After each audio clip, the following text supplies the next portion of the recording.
As we move forward, I'd also like to acknowledge that today is World Autism Day, a day where we acknowledge all of those people across the world who live on the autism spectrum.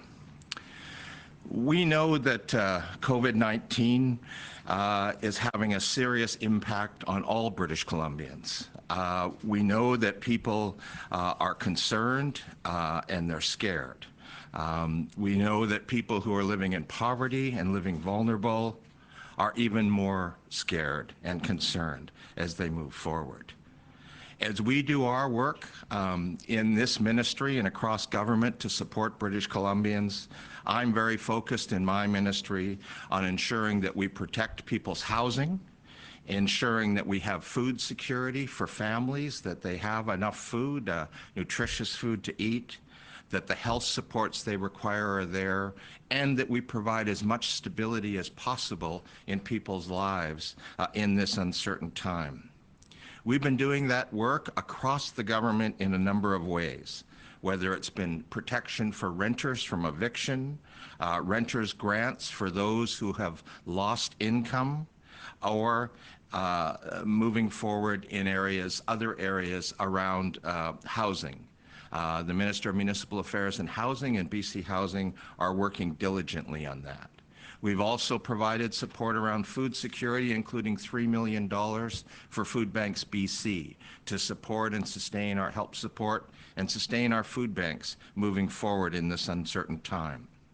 We provided $50 million to the United Way for seniors-based community supports to ensure that those supports are in place for seniors who require them. We also have been putting in place supports for those who are struggling with homelessness and those who are street entrenched, and we know we have more to do on that. And today, we're making announcements that will add to those supports for people who are living vulnerable and people who are living poor. Today, I want to announce that as part of the $5 billion investment that our government's making in support of COVID-19 response, we'll be providing for two significant initiatives. First, an automatic $300 monthly COVID-19 crisis supplement for the next 3 months, so for the months of April, May, and June, for everyone receiving income and disability assistance moving forward. This will also include support for those who receive the senior supplement from the BC government or a comforts allowance for those in special care. This will support over 250,000 people in British Columbia over the next 3 months. I also want to announce a temporary exemption for all federal employment insurance benefits, including the new $2,000 Canada Emergency Response Benefit for people receiving provincial income and disability assistance.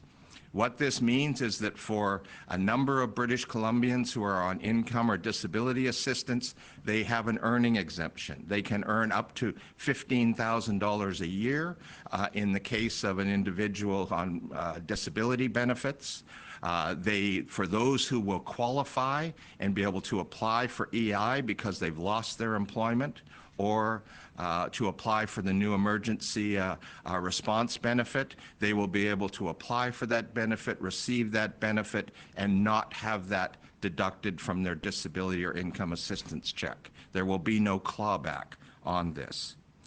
These are important matters moving forward from my office.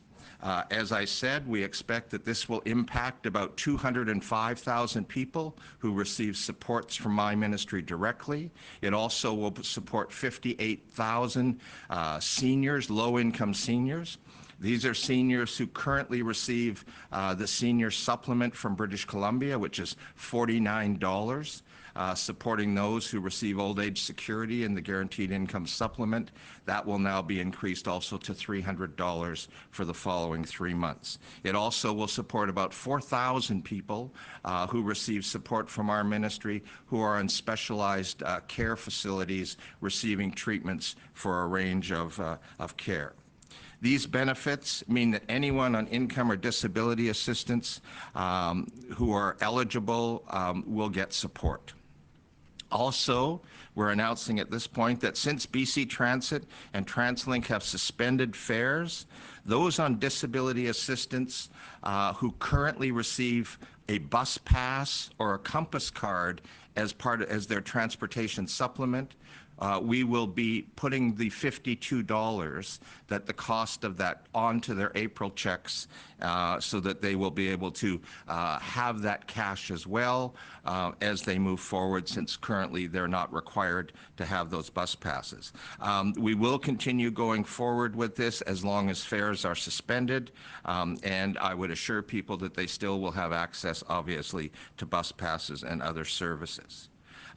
We know that this is a difficult time.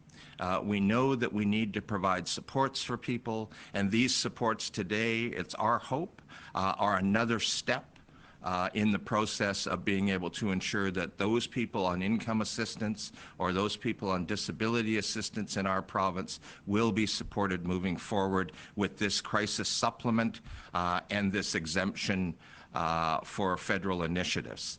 Again, these programs will be in place for the next 3 months, and as is always the case with the work around COVID-19, the government will be continuing to monitor and look at the programs as we move forward, and will adapt and adjust them accordingly. Thank you. Thank you, Minister. We will now take questions, but before we do that, a couple of reminders to the media. Those who wish to ask questions, please press *1 to line up. We will be taking only one question per reporter, and please make sure that your handsets are unmuted. You will not be audible till you hear your name. We will now begin with Richard Zussman. Richard, go ahead. Minister Simpson, will those receiving income and disability assistance be eligible for the up to $500 for the renters program that your government has created, and how quickly will those on assistance see this money on their checks?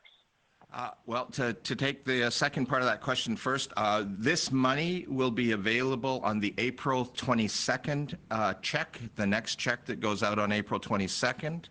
I would point out that we continue to have a number of other targeted crisis supplements for food, for shelter, clothing, other matters like that, that are available to people if they're finding it particularly challenging between now and April 22nd. But these funds, the $300, will be on the April check, and there's no requirement for any application. That money will be there moving forward. The $500 renters grant was for people who lost income moving forward. So that will not be there for those folks who qualify the $2,000 and will get the $2,000 or will qualify the earning exemption, as they will also continue to receive their assistance checks moving forward. Thank you. The next question is from Tanya Fletcher, CBC. Go ahead, please.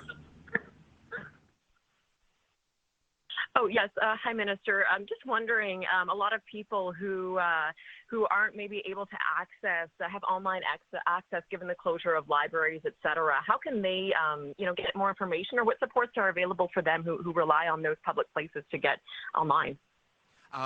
We are looking at ways to support that. That obviously is very important. We are encouraging folks to not come into our offices if they can help it, but to contact us by phone or online.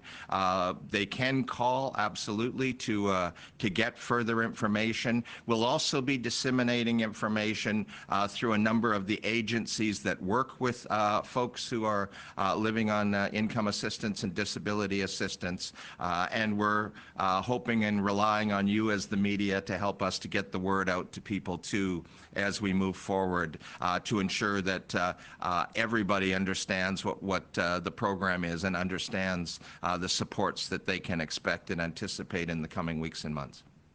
Thank you. The next question comes from David Molko, CTV. Go ahead, please. Hi, Minister. I want to ask you about home share providers. I've been talking to several. There's a woman named Karen Anderson. She's in Coquitlam. She cares for a woman who has early onset dementia and Down syndrome for 30 years. She says she considers her client to be like her daughter. She says in this crisis, quote, "I'm feeling abandoned, like the dirt on the bottom of someone's shoe." She is worried if she becomes ill, they're going to fall through the cracks. What can you tell her? Well, I guess the first thing I want to say to Karen and to others who are supporting those with developmental disabilities, a huge thank you. We're working very closely with Community Living BC and the Provincial Health Office to be able to deliver these services. There are standards that have been set by Dr. Bonnie Henry's office around what we should expect, and we're working closely to make sure that we deliver those services. I want to ensure all of the home share providers that supports are available from CLBC. We're meeting on a weekly basis with the sector, both with advocates and family members, and also with the service providing agencies as well. So I would, I guess all I can do at this point is provide as much confidence as possible that we understand the important work that's being done by home share providers. We understand the supports that they need, and we will do everything possible to make sure that Karen and all the people who deliver those important services receive the supports they need to be able to support people that are living with them. The next question is from Lisa Cordasco, CHLY. Go ahead, please. Thank you, Minister. There are thousands of British Columbians who receive the federal disability payments. What happens to them in all of this? I'm not sure that I totally understood the question. If you could just ask it one more time, please. Yes, well, thousands of British Columbians receive the federal disability payments. They are not on the provincial plan, so they do not qualify for any provincial programs under your plan.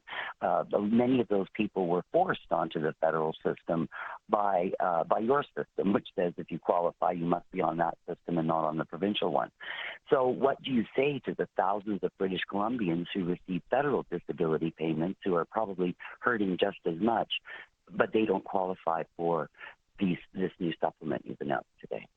Well, as I've said, a large part of the work, and Minister James, in developing the $5 billion initiative to support British Columbians, it really is about looking at what the federal government is doing, how federal programs are being developed, and then working to make our programs, provincial programs, as complementary as possible, with the objective of meeting people's needs and providing some comfort and assurance that people's core needs will be met. And that's what we're doing here with these initiatives. As I said, about 250,000 people will receive those supports moving forward through these programs, and we continue to work with our federal counterparts to look at where there are gaps and where people may be struggling for supports. And those folks who are receiving federal supports, there's always ongoing discussions, I know, between my officials and officials in the provincial government and the federal government to try to close those gaps around ensuring that everybody who has needs are seeing their core needs being met. Thank you. The next question is from Lisa Yudza, News 1130.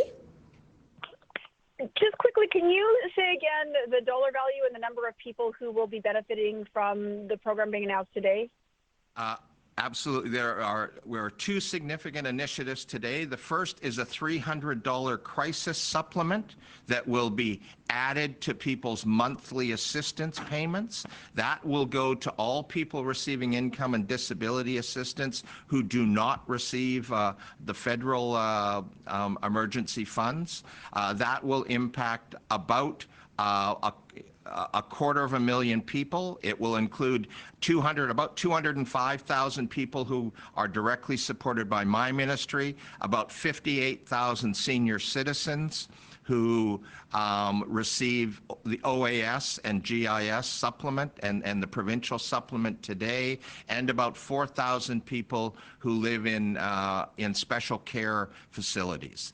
In addition to that, Those people who have earnings, mostly people on disability benefits and single moms, the vast majority, if they qualify for the federal initiatives through EI or the emergency program, they will be eligible to collect that money up to the $2,000 a month put forward by the federal government, and they will not lose their provincial benefit income assistance or disability assistance check. Those checks, as they are today, will remain whole.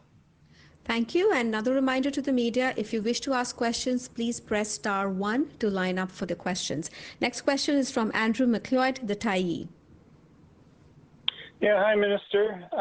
You mentioned 15,000 as the amount for earnings exemptions. I'm wondering if that's an increase or if that's just been the figure up to now.